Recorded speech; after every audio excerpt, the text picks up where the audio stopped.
ষষ্ঠ কোনো বিজ্ঞপ্তিতে আবেদনকারী সকল প্রার্থীকে জানাই আন্তরিক শুভেচ্ছা। এই পর্যায়ে আমরা ষষ্ঠ কোনো বিজ্ঞপ্তিতে আপনারা আবেদন করতে গিয়ে যে সকল ভুল নিয়ে বা এখনও যারা আবেদন করেননি, যে সকল ভুল নিয়ে এখনও দ্বিধাগ্রস্ত আছেন, তাদের জন্য আজকে এই ভিডিওটি।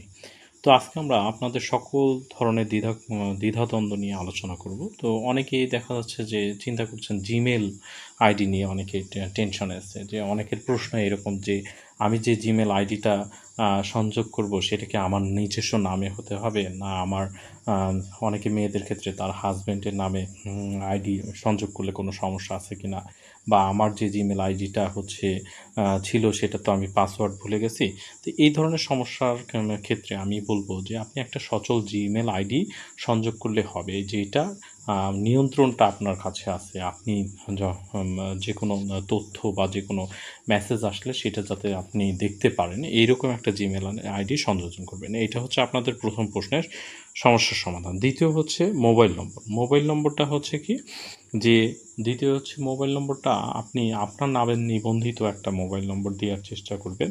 কারণ না কি, কেননা আপনি আসলে যখন এমপিও হবে, তখন সেক্ষেত্রে আপনার নামে নিবন্ধিত একটা মোবাইল নম্বর আপনাকে সেখানে সংযোজন করতে হবে।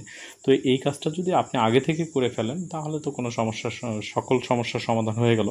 তবে এখন যারা আবেদন করে ফেলছেন, হয়তো বা অন্য কারো নাম্বার সংযোজন করছেন, সেক্ষেত্রে খুব একটা সমস্যা হবে না। পরবর্তীতে আপনাকে পরিবর্তন করতে হবে এমপিও করার সময়। তারপরে হচ্ছে স্থায়ী ঠিকানা। স্থায়ী ঠিকানা নিয়ে অনেকের মধ্যে সমস্যা দেখা দিচ্ছে, বিশেষ করে যারা মেয়ে প্রার্থী আছেন তাদের মধ্যে স্থায়ী ঠিকানাটা আসলে কোনটা দিব, এটা নিয়ে অনেকের দেখা যাচ্ছে যে যারা বিবাহিত প্রার্থী তারা চিন্তা করতেছেন বাবার বাড়ির ঠিকানা দেবো না হাজব্যান্ডের বাসার ঠিকানা দেবো। এই ধরনের সমস্যা নিয়ে যারা প্রবলেম ফেস করছেন, তাদেরকে একটাই পরামর্শ, আপনার এনআইডি কার্ডের যে ঠিকানাটা আছে সেটা আপনি দিতে পারেন আপনার স্থায়ী ঠিকানা হিসেবে, অথবা সেটা আপনার স্থায়ী ঠিকানা দিন, আর আপনার হচ্ছে আপনি এখন বর্তমানে যেখানে আছেন সেটা হচ্ছে আপনার বর্তমান ঠিকানা দিন, অথবা আপনি চাইলে আপনার বাবার বাড়ির ঠিকানাটাও স্থায়ী ঠিকানা দিতে পারেন।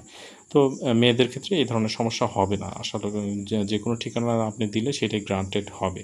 তারপরে হচ্ছে এবার আসি ছবি নিয়ে। অনেকে চিন্তা করতেছেন যে আমার আসলে আবেদনের সময় যে ছবিটা ছিল সেটা তো খুব একটা ভালো না, এখন আমি নতুন করে ছবি সংযোজন করছি। তো তাদের জন্য একটা অবশ্যই গুরুত্বপূর্ণ বার্তা দিয়ে রাখি। এবার এনটিআরসি কিন্তু বিজ্ঞপ্তিতে উল্লেখ করেই দিয়েছে যে আপনি ছবিটা পরিবর্তন করতে পারবেন না। আপনি অ্যাপ্লিক্যান্ট কপিতে যে ছবিটা দিয়েছেন সেইটাই আপনাকে সংযোজন করতে হবে। চাইলে আপনার কাছে যদি না থাকে সেখান থেকে ডাউনলোড করে নিয়ে আপনি সংযোজন করুন।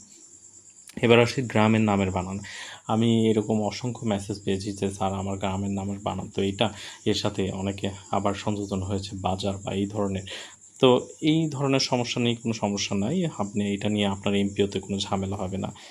কারণ গ্রামের নাম তো হচ্ছে বানান যাই থাকুক বা যেইটা আসুক, আপনার গ্রাম যদি ওই গ্রামটিকেই নির্দেশ করে, তাহলে আশা করি কোনো সমস্যা হবে না। আর প্রতিষ্ঠানের ধরন নিয়ে অনেকের এখনও কৌতূহল আছে যে আসলে আমি কী ধরনের প্রতিষ্ঠান সিলেক্ট করব। দেখা যাচ্ছে যে আমি আপনাদের বলি, যাদের জেনারেলে আবেদন করতে যাবেন, মানে এক কথায় মাধ্যমিক বা উচ্চ মাধ্যমিক বা মাদ্রাসা এরকম সনদে লেখা আছে, তারা আপনারা ডিএইচএসি এবং ডিএমই আবেদন ফর্মে সিলেক্ট করবেন। এবং যাদের কারিগরি শাখা এবং মাদ্রাসা শাখা সংযুক্ত কারিগরি এবং হচ্ছে কারিগরিতে আবেদন করতে পারবেন, তারা হচ্ছে অবশ্যই ডি ডিএসএইচই ডিটি এবং ডিএমই ডিটি এইটাতে, অথবা ডিটিই, এই তিনটা ক্যাটাগরিতেই আবেদন করতে পারবেন। মানে এক কথা কারিগরি আলাদা এই সেক্টরটাতে আবেদন করবেন। এবার আসি হচ্ছে ছবি সংক্রান্ত তো কথা বলেই দিয়েছি। এবার আসি পেমেন্ট। এখন বিষয় হচ্ছে যে সতর্কতা অবলম্বন করার পরেও যদি বা ফাইনাল সাবমিশনের পরে যদি কারো ভুল হয়ে যায়, তাহলে আপনি পেমেন্ট করার দরকার নাই। 3 দিন অপেক্ষা করুন। 3 দিন পরে পেমেন্ট না করলে আপনার আবেদনটা বাতিল হয়ে যাবে। তখন আপনার আবার পুনরায় আবেদন করে নেবেন।